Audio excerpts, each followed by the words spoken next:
Being born is a tragedy. You just don't realize it because you were trained to believe that living is a privilege. You never asked to be here. No one did.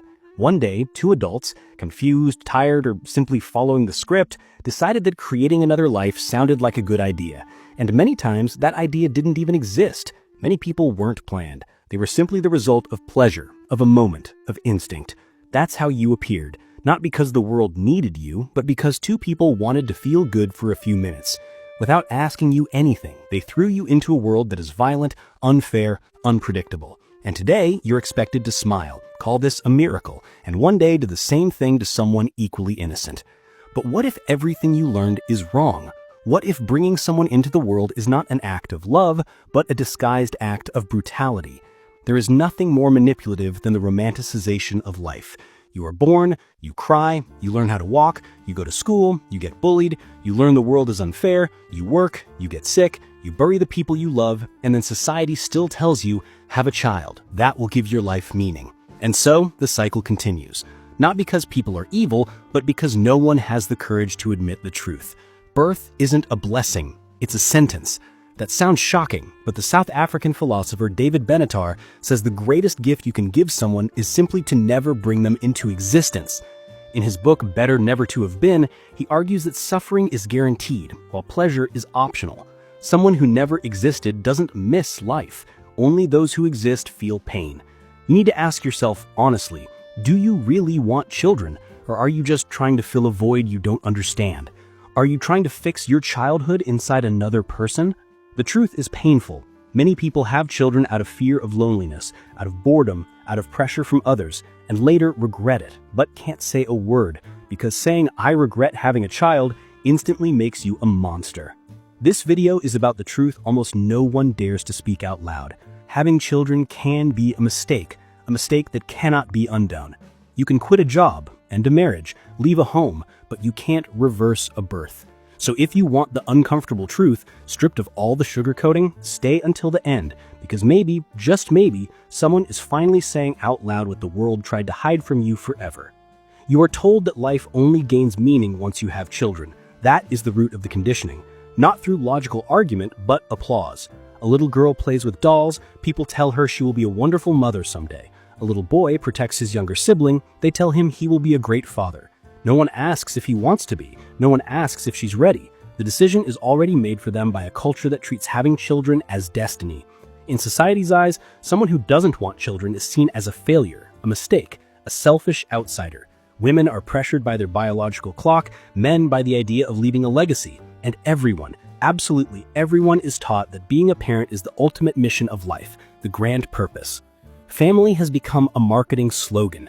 But behind that slogan, many people who once dreamed of having kids now live exhausted, resentful, trapped in roles they never truly wanted. Motherhood and fatherhood in their raw, honest form are not about cute photos, smiles, and inspirational Instagram stories. They're about sacrifice, constant fatigue, losing your sense of identity, and often silent resentment. But society demands that you smile, because admitting that being a parent wasn't the peak of your life, but the beginning of your internal collapse, would be like spitting in the face of tradition. French philosopher Elizabeth Badinter wrote that maternal instinct is more social construction than biological truth. In her book, The Myth of Motherly Love, she exposes the idealization that traps women in a life of sacrifice. Yes, motherhood can be love, but it can also be pressure, pain, erasure of the self. And when children don't grow into the emotional, intellectual, or moral images their parents dreamed of, frustration becomes inevitable. Because deep down, many parents raise their children as secret redemption projects, to achieve what they couldn't, to be who they weren't, to succeed where they failed. And what happens when that project fails? Many mothers feel guilty for not feeling unconditional love. Many fathers regret every diaper they changed. There are people who never processed their own traumas, yet decided to create another life and now must care for a real human being that demands attention 24 hours a day without a pause, without an off switch. This is the part nobody talks about, because admitting that you had a child to fill your own emptiness would be unforgivable. But this is the uncomfortable truth. Many children are born from loneliness, not love, from boredom, not joy, from fear of being alone, not courage to care.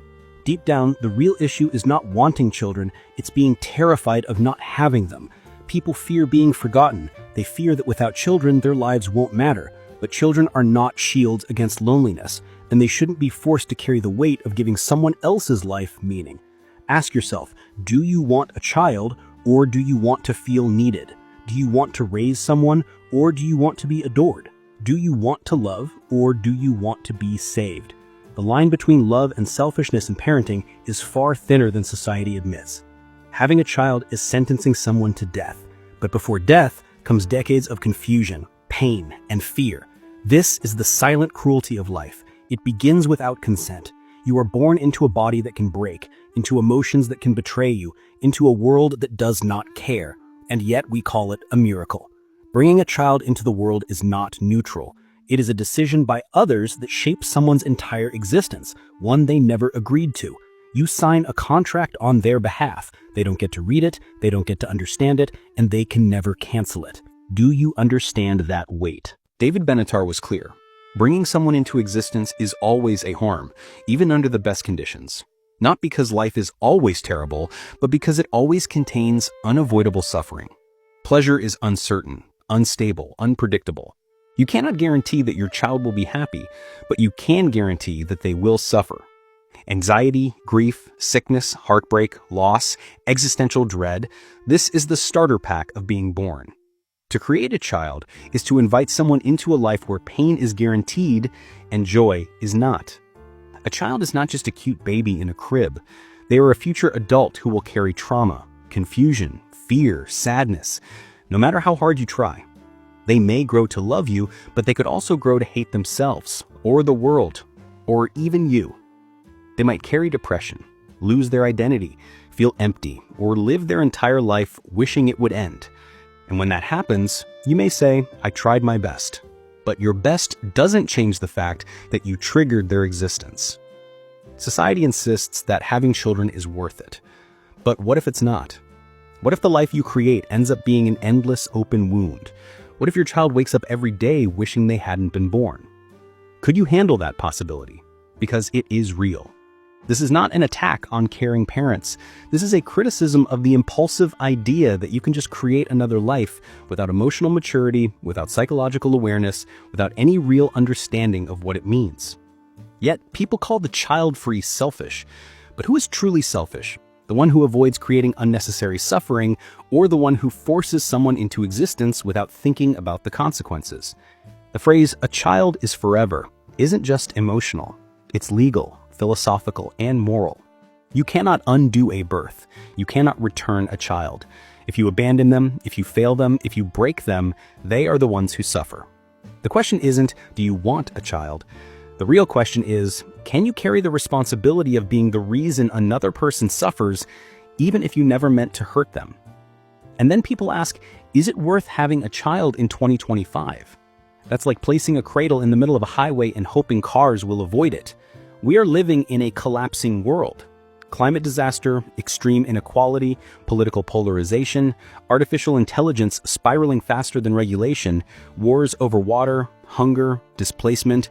Planet Earth is becoming a battlefield. And somehow, we still giggle at baby showers. Do you know what's happening?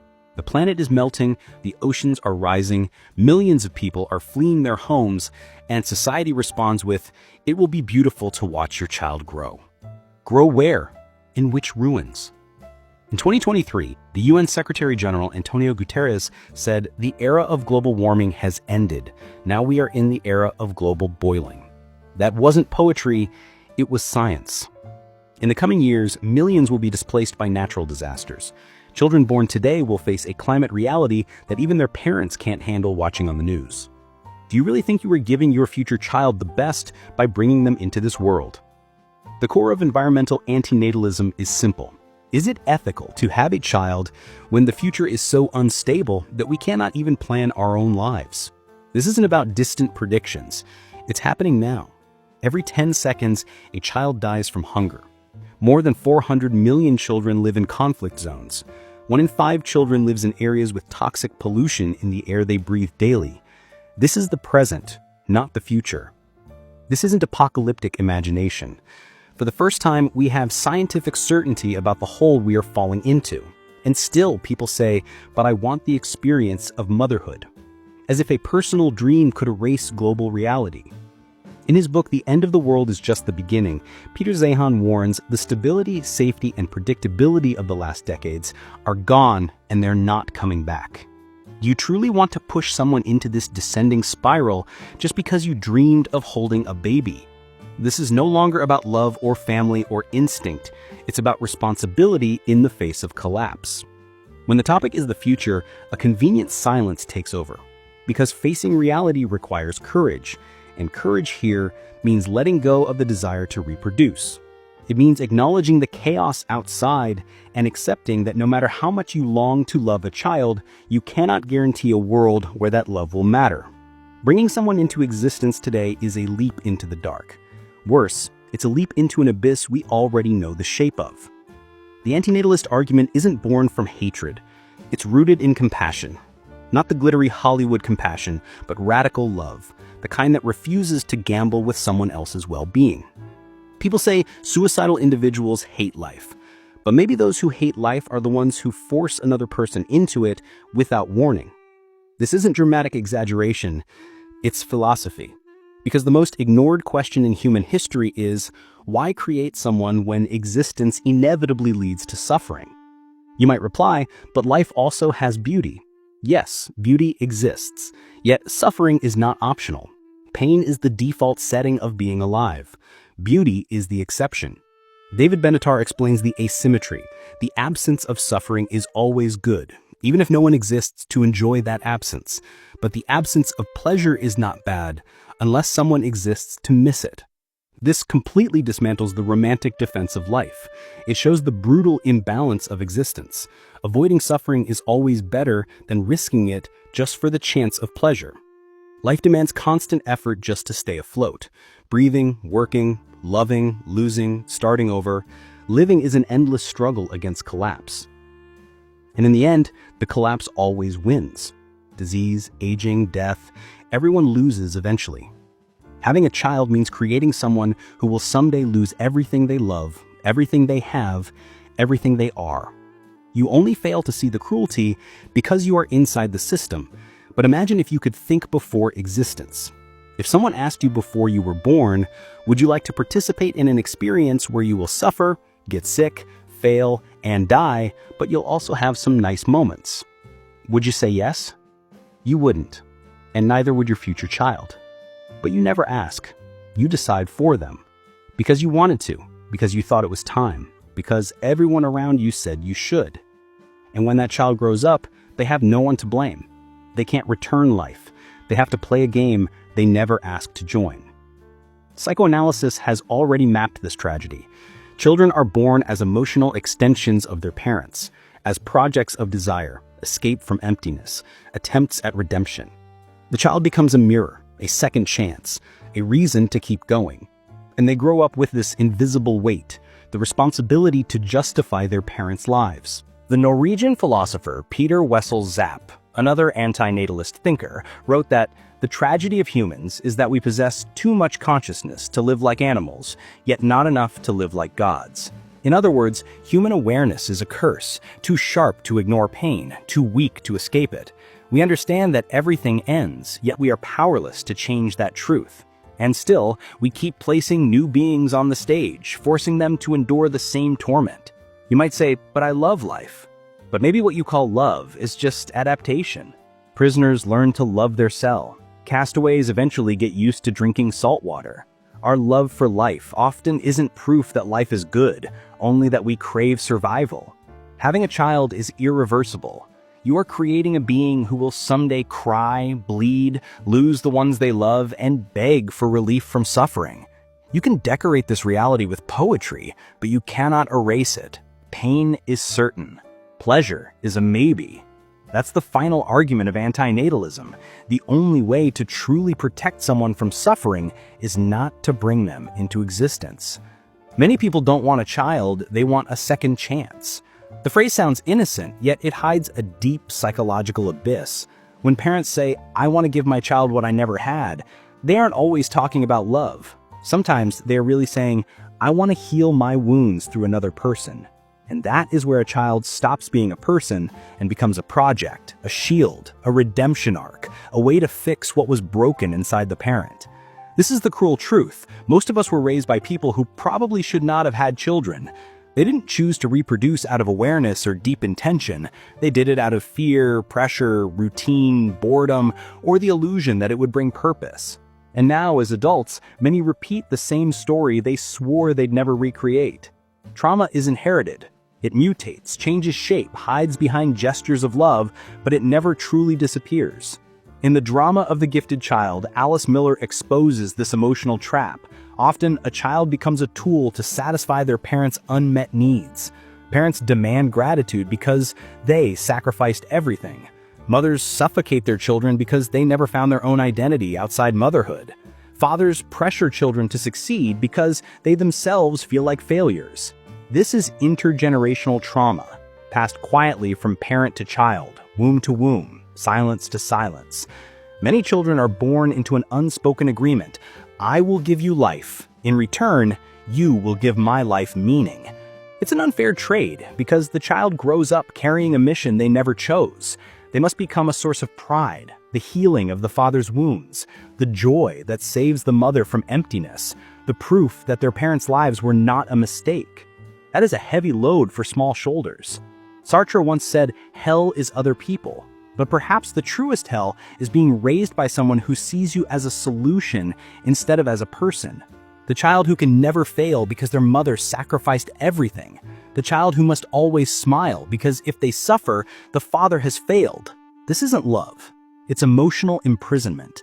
Without healing their trauma, parents become replicas of their own parents. Same mistakes, different vocabulary.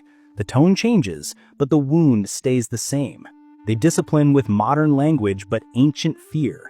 They think they are saving their children, but they are only repeating the pattern with more sophistication. Unhealed trauma becomes family tradition. It disguises itself as good intentions, as birthday parties, as "I only want what's best for you." But what's best is often just the parents' unfulfilled dreams, wrapped in affection. It isn't clarity, it's projection. Having a child doesn't heal your pain, it amplifies it. It spreads it. That's how the cycle keeps spinning. A broken person tries to fix themselves through a child who doesn't even know what's happening. That's why the real question is not whether you want a child, but whether you are prepared not to use that child as a painkiller for your emptiness. Because if you aren't, then having a child becomes just another sophisticated way of harming others without realizing it. Being born means being forced into a game you didn't choose. Having children is pushing someone onto a board where they must play without knowing the rules and without any guarantee of survival. This conversation is not hatred for life, it is awareness. It is radical love, the kind that refuses to sacrifice others for personal desire. It is the courage to break the cycle when necessary. You might think that this viewpoint is dark, but what is darker? Questioning the nature of existence or blindly repeating it without thought? We are conditioned to believe that the continuation of life is always good, always sacred. But ask yourself, sacred for whom? For the child who will suffer, or for the adults who crave purpose? Parents often say that their child gave their life meaning. But what if the child never wanted to be responsible for giving anyone meaning? What if they grow up and discover they weren't brought into the world for themselves, but to complete the unfinished story of someone else? That is the tragedy. Imagine being born not because someone truly wanted to nurture you, but because they needed you to fill their silence, to soothe their wounds, to justify their existence. That's not love, that's emotional dependency. And this story isn't rare, it's everywhere in subtle forms. Parents who brag about their children because they need external validation. Parents who shove their kids toward careers they never pursued. Parents who guilt-trip their children because "I gave up everything for you." Love shouldn't come with debt, but in many families, that's exactly what happens. A child doesn't belong to themselves, they belong to their parents' desires. That's why this conversation matters, because so many people walk through life carrying trauma that wasn't theirs.